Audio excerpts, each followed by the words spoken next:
नमस्कार साथियों, जय हिंद, जय भारत। हमारा अतुल्य देश भारत, जिसकी मिसाल आज पूरे विश्व के अंदर दी जाती है कि भिन्नता में एकता आज अगर कहीं है तो वो केवल भारत देश के अंदर है। कुछ कुछ दूरी पे क्षेत्र बदलते हैं, वेशभूषा बदलती है, राज्य बदलते हैं, भाषाएं बदलती है, लेकिन हमारे अंदर की भावनाएं, भारतीय होने की भावनाएं उसी प्रकार मजबूती से हमारे दिलों के अंदर बनी हुई है, जिसने इस देश की एकता को हमेशा बनाए रखा है, इस देश के प्रेम को हमेशा बनाए रखा है। लेकिन क्या आज हमारी वो संस्कृति, हमारी वो एकता, हमारा वो प्यार खतरे में है? दोस्तों, जिस प्रकार से हम कुछ दिनों से देख रहे हैं कि देश के अंदर जातिवाद, धर्मवाद कितना ज्यादा बढ़ रहा है, सियासत और सत्ता के नाम पर जो नेता हैं, जो कुछ पार्टीज हैं, उनकी जो राजनीति है पूरी तरीके से इसी के ऊपर चल रही है। लेकिन आज हम समझदार लोग, आज हम वो लोग जो इस भारत को बनाने में, इस भारत की नींव रखने में अपनी सुनिश्चित भागीदारी निभाते हैं, आज हम लोग भी क्या उस तरफ बढ़ते जा रहे हैं? जिस प्रकार से एनडीए सरकार ने राष्ट्रपति पद का उम्मीदवार, जिसे हम हमारा महामहिम कहते हैं, फर्स्ट सिटीजन ऑफ इंडिया कहते हैं, देश का पहला नागरिक ही जातिवाद के नाम पर निर्धारित किया जा रहा है, तो क्या हमारे देश से जातिवाद खत्म हो पाएगा? हम धर्म के नाम पर आज इस प्रकार से हिंसक होते जा रहे हैं, पूरे देश के अंदर दंगों की संभावना बढ़ रही है। जैसे पिछले कुछ दिनों सहारनपुर के अंदर दंगा हुआ, मध्य प्रदेश के अंदर दंगा हुआ, तो क्या ये धर्मवाद, ये जातिवाद हमारे देश को विकास की ओर ले जा रहा है? सबसे मूल धारा जिसकी आज हमें जरूरत है वो है विकास, डेवलपमेंट, बेरोजगारी, ज्यादा से ज्यादा रोजगार, ज्यादा से ज्यादा खाने की व्यवस्था, ज्यादा से ज्यादा शिक्षा की व्यवस्था, ज्यादा से ज्यादा चिकित्सा की व्यवस्था।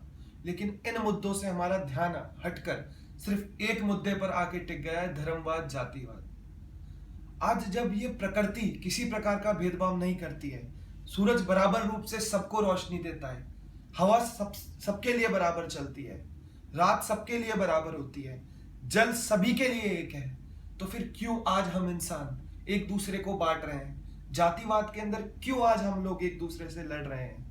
क्यों हम एक नफरत का बीज एक दूसरे के लिए बो रहे हैं? आज हम मध्य प्रदेश में हालत देखें, किसानों के ऊपर गोलियां चलाई जा रही है। वो अन्नदाता जो दिन रात मेहनत करके हमारे लिए अनाज उगाता है, पूरे देश के लिए अनाज उगाता है, फिर भी उसे उसका वाजिब मुनाफा नहीं मिल पाता। लेकिन उसे अपना वाजिब मुनाफा देने की बजाय यह सरकार उस पर गोली चला रही है, उसे मार रही है। तो क्या आज पूरे देश के लिए अन्न उगाने वाला हमारा अन्नदाता सुरक्षित है?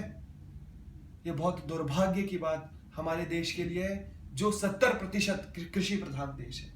तो साथियों, मैं आप सभी से यही निवेदन करना चाहता हूं कि इस जातिवाद, इस धर्मवाद को छोड़कर आज हम विकास की बात करें, आज हम डेवलपमेंट की बात करें, हम हमारे देश को आगे ले जाने की बात करें, क्योंकि हमारी जागरूकता ही इस देश का भविष्य है।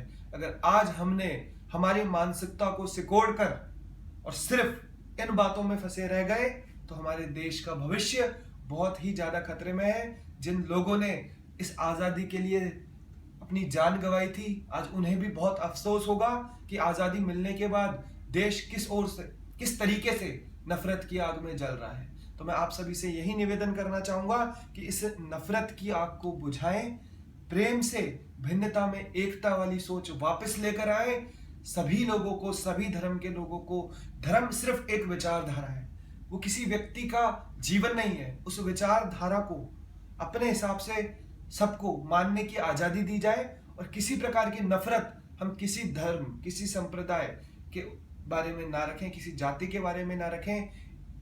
एक समानता की भावना अगर हमारे अंदर होगी तभी जाकर ये देश आगे जाके एक विकसित देश बन पाएगा, हम आगे बढ़ पाएंगे, हमारे देश के बच्चे एवं युवाओं का भविष्य सुरक्षित हो पाएगा।